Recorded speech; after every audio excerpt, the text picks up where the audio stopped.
Hey everyone, welcome back to Beach Weekly, a podcast created and produced by Long Beach State's student-run newspaper, the Daily 49er. I'm your host, Luke Pajari.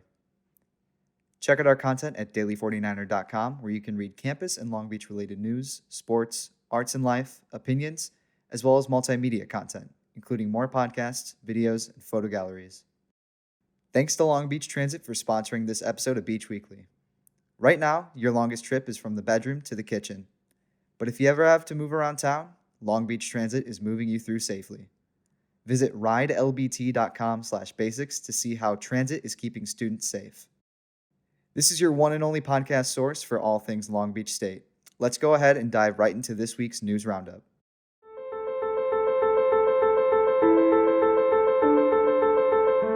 Long Beach State's men's and women's basketball programs have resumed operations following 4 false positive coronavirus tests last Friday, according to Athletic Director Andy Fee. There were a bad batch of tests, according to Fee, since the 4 players were then tested 2 subsequent times with a PCR test, both providing negative results. The men's basketball team hosts UC San Diego for a game on Friday, January 29th, and another on the 30th. The women's team is on the road, also against UC San Diego on the 29th and the 30th. Determining to resume playing sports for the spring 2021 season rests on several factors, according to Athletic Director Andy Fee. This comment comes after the news from the Big West Conference clearing 10 sports to resume activity for the spring 2021 season. Fee said the department still needs the City of Long Beach and public health officials to finalize the plans and approve them. But until they say yes, spring 2021 sports will not be practicing. Long Beach State will be receiving shipments of the Moderna COVID-19 vaccine by the end of January, according to President Jane Close Connolly. The vaccination plan accommodates those only affiliated with the university, starting with essential personnel working on campus. For the city of Long Beach, vaccinations are well underway. Vaccines are currently being administered to those 65 years and older, emergency service workers, along with food and agriculture workers. Education and childcare workers are the next group to be eligible for vaccination.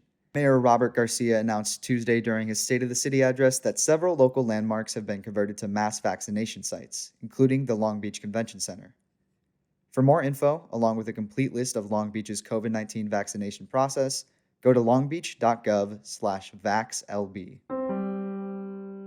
Joseph R. Biden Jr. was sworn in as the 46th President of the United States Wednesday morning. Former California Senator Kamala Harris makes history, being sworn in as the first woman and person of color to hold the position of vice president. In a rare break from tradition, former President Donald J. Trump left Washington, D.C. earlier Wednesday morning and didn't participate in the honorary departure ceremony or the escorting of Biden into the Capitol. During his inauguration speech, Biden condemned the violence that took place at the Capitol on January 6th.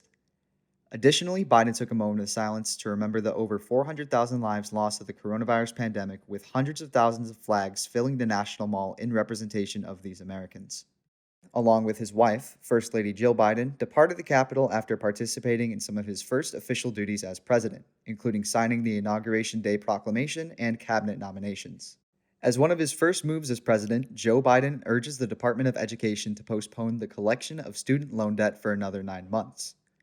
Those receiving federal student loans can expect an extension of the already established moratorium on repayment after President Biden directed the Department of Education to postpone the resumption date until September. According to the Institute for College Access and Success, as of 2020, there are more than 45 million borrowers who collectively owe nearly $1.6 trillion in student loans to the federal government, averaging a little over $29,000 per person. The moratorium, which is expected to expire on September 30th, is not what senators have been pushing for, but is expected to alleviate some of the burdens students are experiencing as the coronavirus pandemic continues.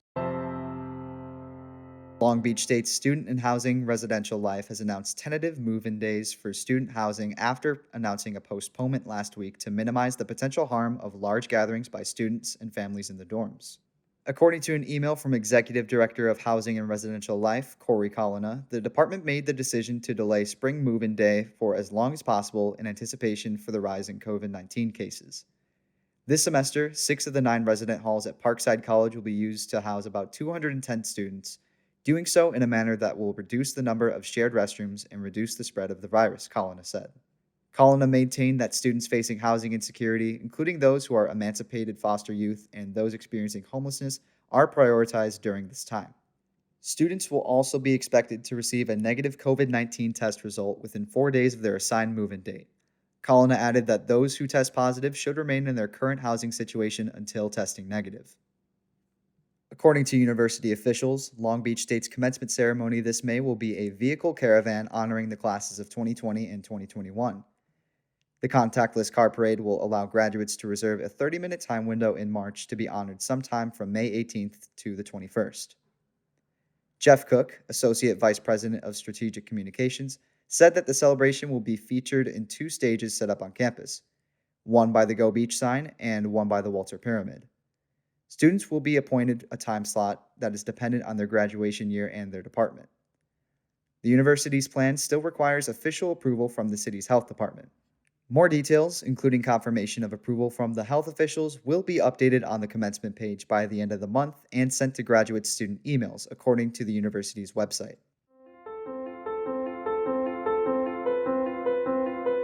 Many Long Beach State students will remember the large squirrel presence throughout the entire campus. How could you not? They're pretty much our second mascot at this point. Those who are fond of the animal will be pleased to know National Squirrel Appreciation Day just passed back on January 21st. National Squirrel Appreciation Day was founded back in 2001 by Christy Hargrove, a wildlife rehabilitation specialist from Asheville, North Carolina. Squirrels are very important to the modern environment. They contribute to beautifying urban areas and help planting trees. Although I gotta say, on campus, they're better at stealing your food from you. That concludes this week's news roundup. In this week's Story Spotlight, I sit down and have a conversation with Daily 49er social media assistant Ashley Ramos. In our conversation, Ashley and I discuss her experience in writing a recent story she put out in which people of Long Beach facing homelessness were forced to move after LA County Public Works dumped rocks in an area where they were staying in.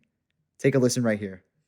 Welcome to this week's Story Spotlight, and today I'm having a conversation with Ashley Ramos, the social media assistant for the Daily 49er, and we'll be talking about a recent story she did about an instance of forced relocation against a group of people in Long Beach facing homelessness. So, Ashley, you decided to write the story after catching wind that some workers from Los Angeles County Public Works placed some rocks by a bike trail entrance in Long Beach? Yeah, we originally found out about it since I run the Instagram page. Long Beach People's Collective posted it, and it was just a picture, and then from there, I had to do, a bunch of research on, who actually started it.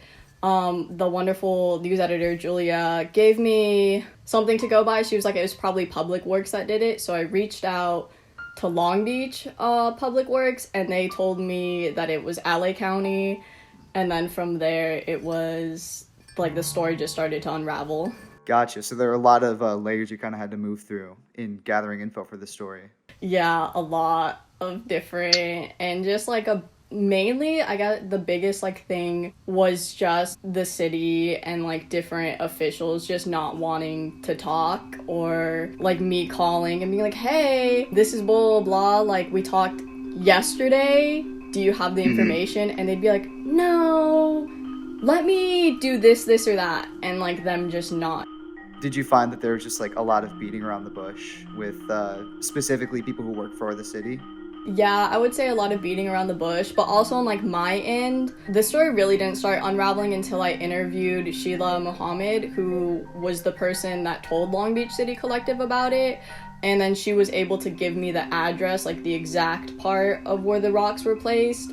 So then from there, I could get more and more information, because the Public Works didn't want to talk. They're like, well, we don't really know what you're talking about, we don't really know where that's at, could you give me an address? And the bike trail is super long, it follows the whole LA River, so I was like, I don't have an address. And so once I found the address, it was a lot smoother, but yeah, just really beating around the bush, not wanting to talk about it, or really give me the time of day. I don't know if it's because I'm a student. I never said I was a student, though. I don't like to say that, or that we're a school student-run newspaper. I'm just I'm with a newspaper from Long Beach, just because I don't, I know what it's like. I know they would just be like, oh, it's just a kid, And I didn't want that. Yeah, exactly. I mean, being taken seriously is very important. In your story, you spoke with someone named Ignacio Hernandez, was impacted by this event that took place all the way back in October. What was it like speaking with him? How'd you even find him? Sheila is who I talked to, and I wanted to take pictures of like where the homeless encampments were like impacted. And she actually does outreach work. It's called Serene Sunday Service. She was like, hey, I'm gonna be there this Sunday. Like, if you wanna go, like, let's go. And so I met up with her and we went down to the river walk. And there she was talking with, and she was like, this is him. Like, this is the guy that, like, he was living here and he had the beautiful encampment. Like, they had, like, steps and everything. And so then she was talking to him. And I didn't talk to him that day because I was nervous. So then I went back another day, and then I went back one day and he was like not ready to talk, and then I had to go back again. But it was just going up, like, you know, like a house, knocking on the door, saying like, hey, anybody home? Could I talk to you? We're writing a story. And when you went to the site of where the rocks were dumped, what was that like being there? Did anything stand out to you? Yeah, actually, you could see in like the main photo that there's like cones and then like construction tape like around it. So like I think it even says like the city or like public works, like property, like do not trespass. So that was like really interesting because like not only did they dump the rocks, like they also wanted to like make sure and let you know, like, hey, this is city property, or like at least that's how it felt. Like they needed to let you know, and they didn't want, like, you know, maybe putting the tape up would like have also even like have the people not want to come back even more. In terms of working with Long Beach People's Collective, at least on finding people for this story to get information, are you involved with them? Do they just stand out to you as a local outreach community program, or? No, I'm actually not involved with them. The 49er just follows them. It was really cool working with them. They're really polite people. And then after the story, I started following them and just seeing what they do and like just kind of get more information like through their Instagram and looking. I am now involved with the Serene Sunday Service with Sheila Muhammad, but not the Long Beach Collective. All right. Well, that about does it for this week's story roundup. Thanks again to Ashley for sitting down with me. Is there any final thoughts you have on the story? Anything else you want to put out there? I would like to put out there like a shout out to the news editor Julia and the photo editor Andrea, because they both like helped out in this article and were very patient and helpful. So thankful for them. Long Beach Transit misses seeing you on the bus, pretending to study while you listen to this podcast instead. Until the day comes when you're riding on the regular, visit ridelbt.com/basics to see how transit is keeping you safe. That's all for this week. Thanks for tuning in to this episode of Beach Weekly. I've been your host, Luke Pajari, and take care, guys.